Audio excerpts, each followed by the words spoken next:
مبارکہ سے ہمیں سبق یہ حاصل ہوتا ہے کہ باطن کے اندر خبث رکھنا، بدنیتی رکھنا انسان کو رجوع الی الحق کی توفیق سے محروم کر دیتی ہے۔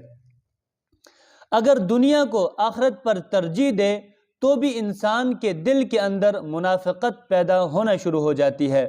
حدیث پاک کا مفہوم ہے کہ دنیا کی محبت دل میں اس طرح منافقت پیدا کرتی ہے جیسے پانی فصل کو بڑھاتا ہے۔ اسی لیے مال پیسہ کو ہاتھ میں رکھنا، جیب میں رکھنا تو جائز ہے، لیکن دل کے اندر اس چیز کو اتارنا یہ جائز نہیں ہے، کیونکہ دل ایک ہے اور وہ ایک اللہ ہی کے لیے ہے۔ اس دل کے اندر اللہ کے علاوہ کوئی اور دوسرا نہیں آ سکتا۔ اسی لیے کسی شاعر نے یہ کہا کہ دل بینا بھی کر خدا سے